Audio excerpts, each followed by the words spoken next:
Hey everyone, welcome back to Pine Hollow Auto Diagnostics. We got a little Mazda today, Mazda 3 2012. Customer complaint, says check engine lights on and he's having some problems idling. I think the parts cannon has been shot at it at least once. He actually left a note in the car. So let's read what the customer complaint is. He says, check engine light. P0172 is the only code I'm aware of. Rough, weak idle when car is warm. Attempted fixes. Front O2 sensor replaced. Mechanic said it was malfunctioning, but the replacement doesn't seem to have fixed it. The replacement was OEM. Clean MAP sensor. Did this himself. Never cleared codes. I'm not sure if it was completely dry when he reinstalled it. First seemed very rough, now it's back to where it was before. General no issues when driving above idle. I'm coming to a stop when car is warm. It often wants to die. It never has actually died, but I usually idle manually if it seems bad. Any questions, clarifications, please call. Alright, that's pretty nice when customers leave some good detailed information for us to start with. Let's jump right in. Mazda Auto ID. Perfect. 2-liter SkyActiv California emissions. Let's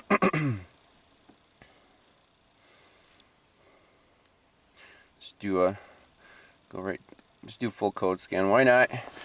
That's what I've learned on these new cars. Just doesn't take much time, and we'll have a good health report.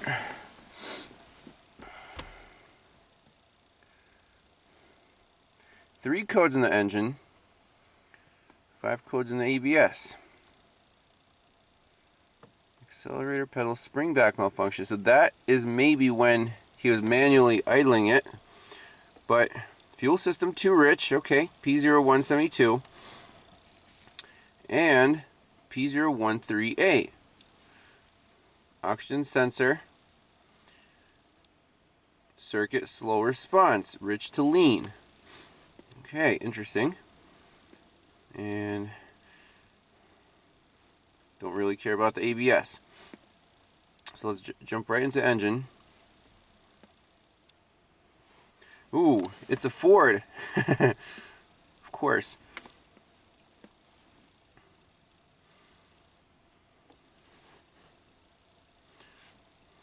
So 3 codes.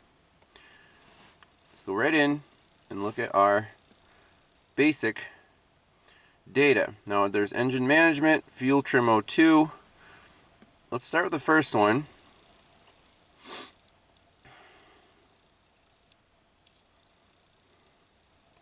So you got APP. If I press the gas pedal, it changes. That's good. Fuel level, fuel trim, bank 1 sensor 1. Mass airflow, yep. Fuel trim bank 1 sensor 1. Long term. There's a map sensor. O2 sensor bank 1 sensor 1 milliamps. So this is a wideband air fuel ratio sensor. Let's just quickly see what's in that second data list.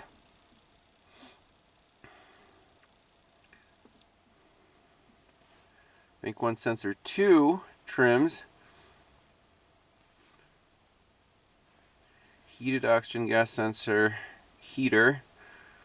So it actually gives you heater amps. That's good to know. And bank 1 sensor 2 voltage. So let's use this data list. Now, why doesn't this have mass airflow in it? That's a shame. That's kind of a key data PID. So let me see what the best list is here and we'll fire it up. So here's the data list we're going to start with. Bank 1 sensor 2 voltage and bank 1 sensor 1 milliamps. And the fuel trims. Let's fire it up. Ooh, 6-speed manual. I like it.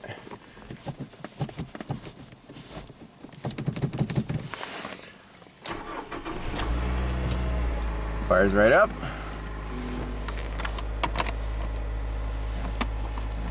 Here we go.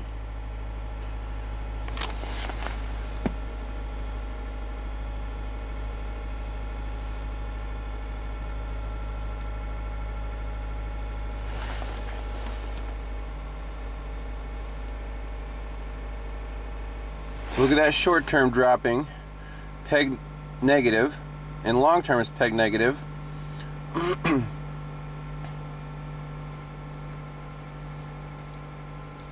Okay. Bank 1 sensor 2.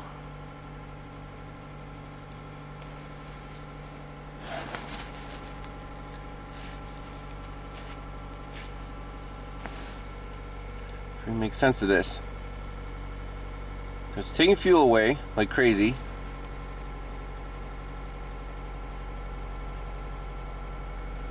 Okay, so let's save that data. Before warming it up too much, I'm going to shut it off.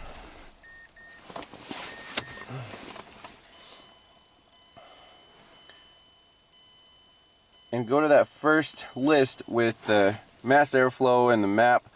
Just want to make it, you know, if the fuel trim is that negative, we want to make sure that our other key parameters are within spec. So customize that list. We'll do APP, ambient air, RPM, coolant temp, and RPM. Long-term bank 1 sensor 1, short-term bank 1 sensor 1, manifold absolute pressure sensor. Let's do that. Mass airflow, very important. And milliamps, bank 1 sensor 1. I really don't like these data lists too much. We can't see what our rear O2 is doing, but at least focus on our bank 1 short term. And didn't I have the long term? Here it is. Okay, let's try again.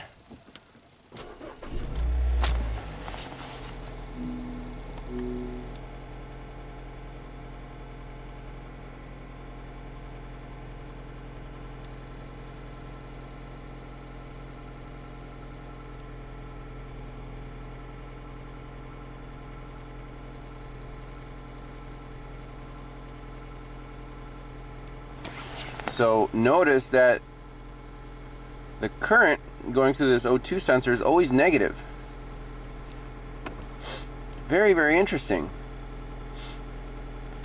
And if the current's negative, that means the sensor is telling the computer that, hey, we're running rich here, take some fuel away. I'm going to blip the throttle. Very sluggish response. Very sluggish. But the sensor can respond. It's indeed, again, showing, it showed positive here.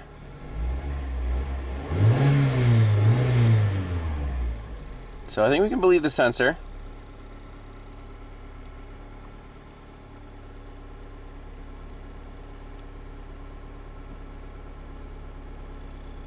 Taking fuel away, pegged negative. This thing is, I think, running rich. Let's look at our mass airflow. 7.7 grams per second on a little 2 liter. Now again, it's still warming up, but that, I think, is way too high. Crazy high. Let's jump under the hood. Do a quick visual inspection. Maybe find something there. I don't like this mass airflow reading, honestly. Did we have map on here? 4.3 psi. That seems to be okay, you know. If 14 psi is atmosphere, we're about 20 inches of vacuum then. So jumping under the hood, here's our mass airflow sensor. Yes, there's an air filter. That's good. There's also some kind of mesh here if you look under the box. Okay. But let's pop out the mass airflow sensor and just do a visual inspection on it. Next thing we can do is unplug it, see if the car runs any better in like default strategy. Alright, let's first unplug it. Not too bad.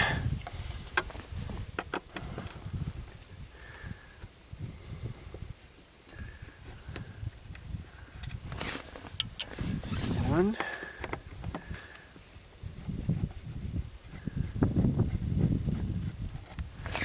Two. Ooh, it's one of these.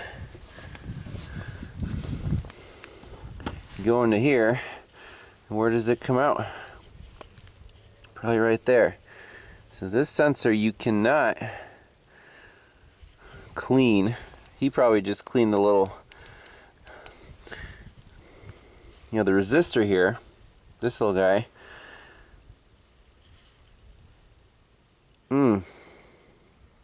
Okay. So before going any further, I want to gather a little more data with this thing at like high RPM, maybe drive it, see if it's only rich at idle and how it runs, what the fuel trims are under load. But otherwise I don't see anything else too crazy here. No restrictions or bugs in there or any crazy stuff. So plug it back in, take it for a spin. And by the way, with the mass airflow sensor unplugged,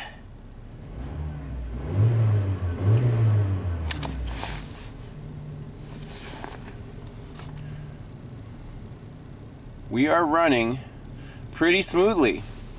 See the current on the air fuel ratio sensor is pretty much zero. It's a little positive. And our ambient air is obviously also disconnected. The throttle response is much improved.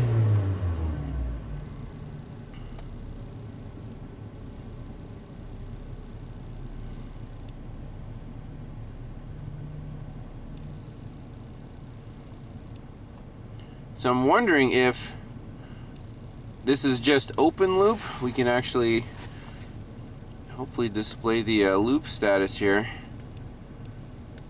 Fuel system status. It says open loop fault. Okay, so this is the default strategy.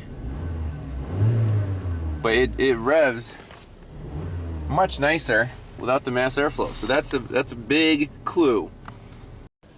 Also, I noticed his battery light's on. That's not good.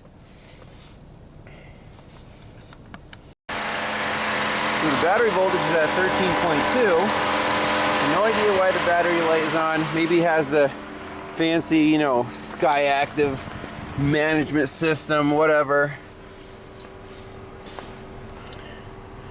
Turn this car off. Plug our magic sensor back in. Cooling fans are going. Default strategy. Alright, let's start it up. Is it all happy now? Ooh. Not that happy. And the cooling fans are going again. So closed loop, ambient air, you can read. Mass airflow, we're about 8 grams per second, way too much. And look, we're already pegged low on our fuel trims. Alright. Really sluggish response. Now as we rev it, see the RPMs at 3,000. Now we're running stoichiometric. It is in fuel control. Again, minus 20 on the short term, minus 7 on the, I'm sorry, minus 20 in the long term. And as I let off the throttle, the short term keeps going negative. We're still in fuel control. Right now, but at idle, it's gonna peg this out negative.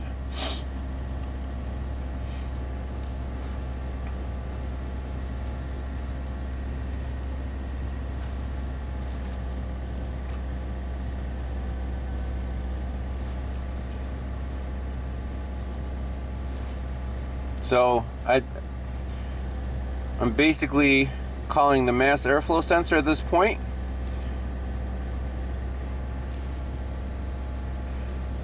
"10 grams per second," and let's look at that trim. As soon as we drop, let off the throttle a little bit.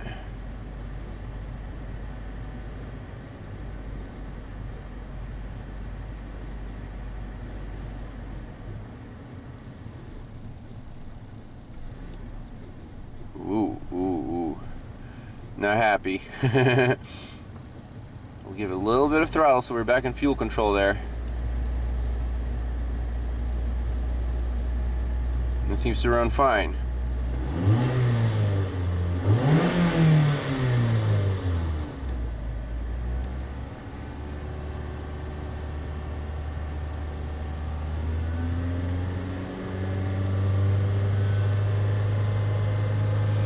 I want to see if the fuel trims go positive when we're driving under load. So let's take it for a spin. So I'm in gear. I'm going to floor it. Look at the fuel trims. 20 plus 22%, 25%. Heck yeah, this thing is definitely skewed.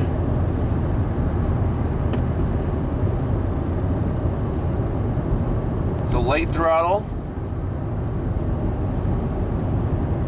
minus 13 on the fuel trims. Medium throttle, we're actually right where we need to be. Heavy throttle, it's running lean and adding fuel. Perfect. Just like what we expected from a dirty mass airflow sensor. So let's go back to the shop. First, blow it out with some compressed air. Maybe there's like a little piece of crap in there. Spray some electronics cleaner in there. Blow it out. You know, kind of back flush it. See what happens, because this thing you can't put a little, you know, cotton swab in there and wipe the element off. It might be a thin film, and if that doesn't work, you know, at idle, if our fuel trims are still peg negative, we're gonna have to get this car a new mass airflow sensor. OEM only, of course. Well, here's our sensor on the bench, and since the elements aren't accessible, all we have is, you know, it sits in the airstream like this. Air goes this way, enters that hole, and exits down here. So I'm going to spray some contact cleaner. We could just try to see if there's something big stuck in there. I mean, this thing is really skewed, not like carboned up, but really skewed. I don't see anything coming out. Spray in here. Spray in here.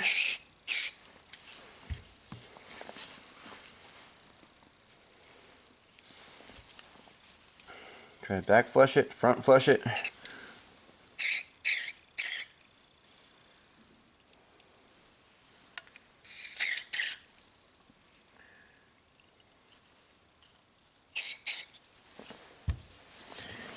I don't know if this is going to work. Some parts may be required.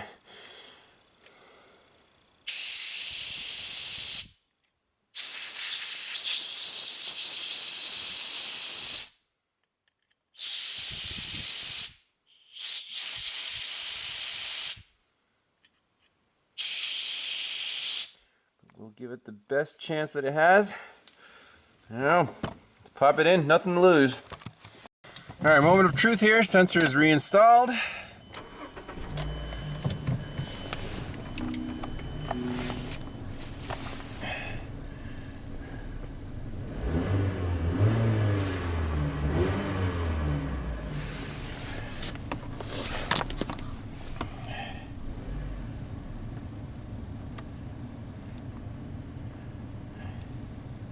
Did we do anything? No, we did not. We're still at minus 25.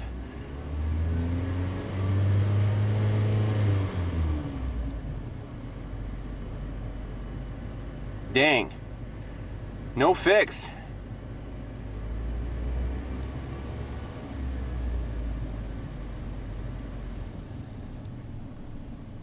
That sucks.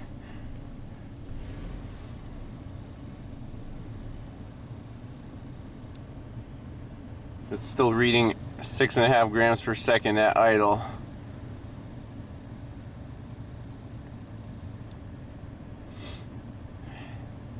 That's our baseline. We should get this down closer to like 2.5. Alright, stopped by the dealership and picked up a brand new OEM mass airflow sensor. There's a part number, made in Japan, Mazda, genuine parts, even though it's probably a Ford. But here's what it looks like. Identical to the original one. So plug it in, clear the codes, and fire this beast up. Alright, boot up the scanner. And by the way, I checked the oil level and made sure it didn't smell like gas, because this thing was running pretty poorly for quite a while. But that looks good. Go right into engine. See what memory codes we have.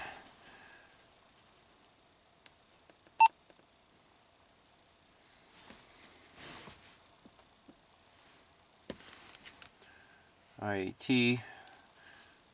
So that was from from unplugging stuff. Okay, let's clear these guys out.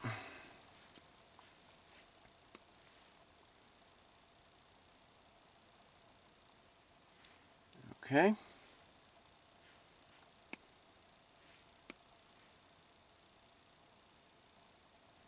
No codes present. Good deal. Let's cycle the key for good measure. Let's go right into our data stream. Start it up.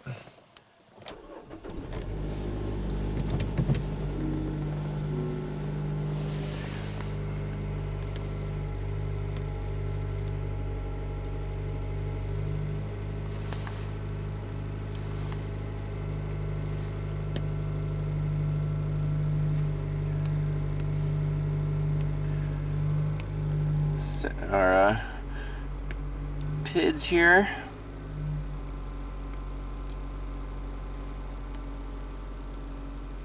Long-term and short-term trims.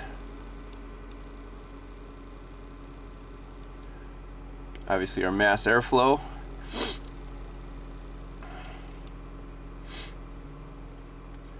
Milliamps, vehicle speed, okay.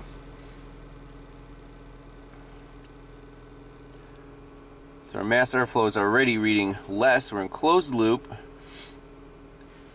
We're right where we need to be. Short term is 0. Long term is 0. Wow, that is like perfect. Amazing.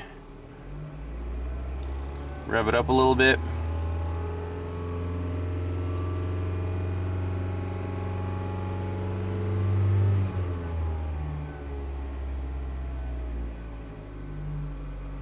So far looks good. I'm taking it for a spin.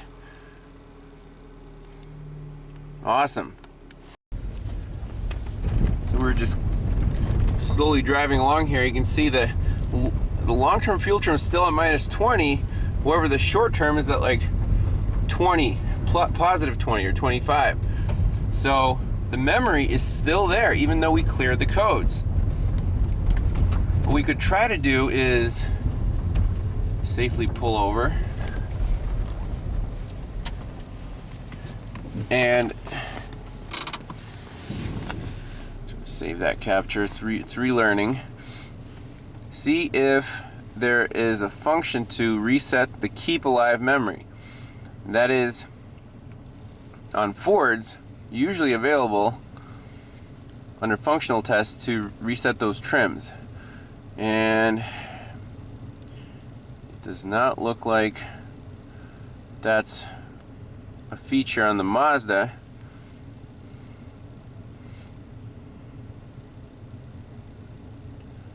Terminal.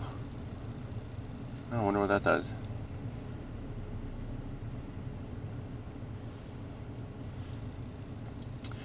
But I don't think we can reset the keep alive memory from the scanner here. So it'll just have to relearn on its own. Short of disconnecting the battery, the keep alive memory will, I mean, I guess we could pull a fuse to the computer.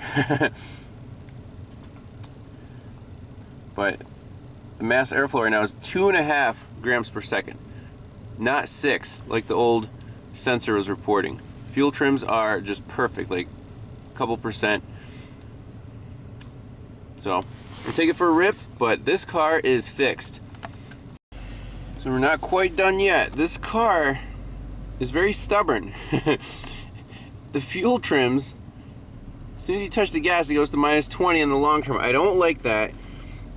Until it relearns, there'll be a little tip-in like stumble because the short term has to keep compensating a lot.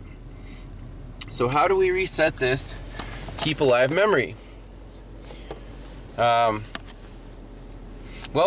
I don't want to unplug the battery because that'll get rid of all the whatever settings and radio stations. But if there's this easy fuse that we can pull and put back in, or we can try a different scanner. But it shouldn't be too hard to figure out, but we need to do that because this car is very stubborn to relearn the fuel trims. And if they were pegged for that long, I've seen on Fords where you need to reset the keep alive memory. Otherwise, they will just keep actually throwing codes, strangely enough. You know, after a part replacement, the computer is just not happy. So I just want to make sure we have no pending codes right now. No codes present.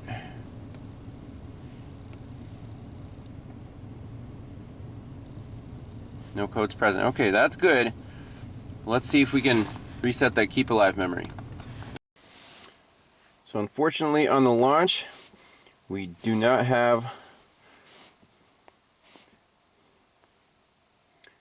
anything that says clear keep alive memory. So let's pull up a wiring diagram and look at the power feeds to this PCM. So the only constant power feed that I can see on the diagram is this hot at all times engine fuse 10 amp. That is in our relay fuse block, left rear of engine compartment.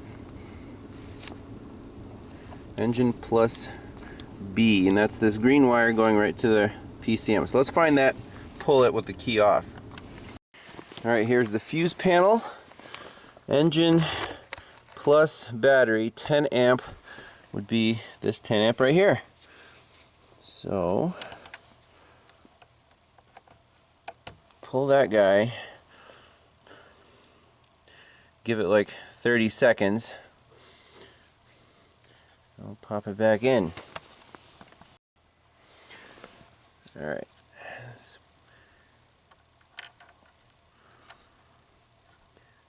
Pop this little guy back in here. All the way.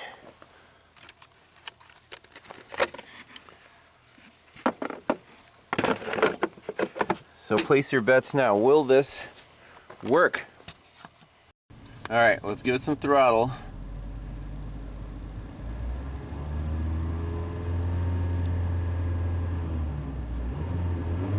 Yes, it worked. Haha. No more -20. I'm taking it for a spin, but that was a pretty neat trick. Alright, this is more like it. Beautiful. Look at the min-max from 0 to 6 on the long term. Short term is doing great. So now it's fixed, and that was a necessary step because we want to deliver the vehicle completely repaired to the customer so it doesn't have to relearn and, you know, stumble a little bit here or there. We want it driving perfect, and you know, so no trouble codes or false codes will set.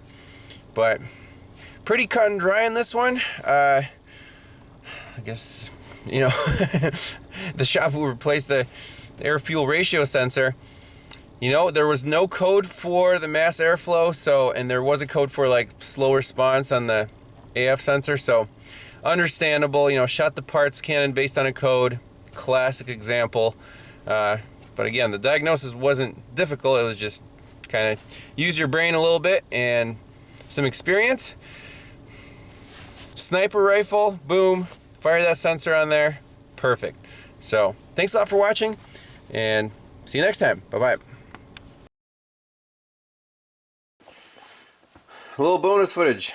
I got the old mass airflow sensor clamped in a vise. I'm going to cut it open.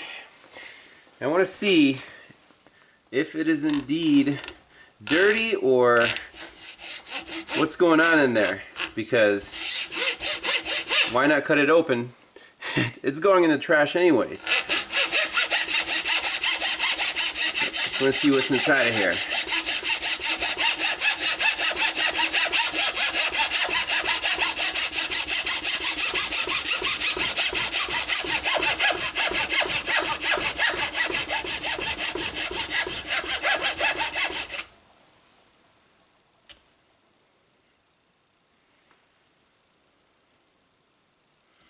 Okay.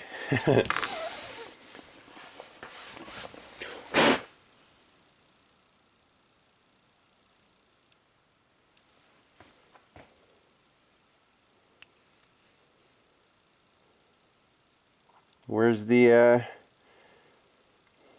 measuring element?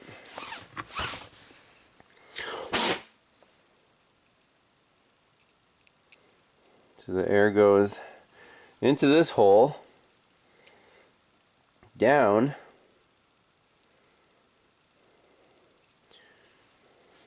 through this cavity and back out.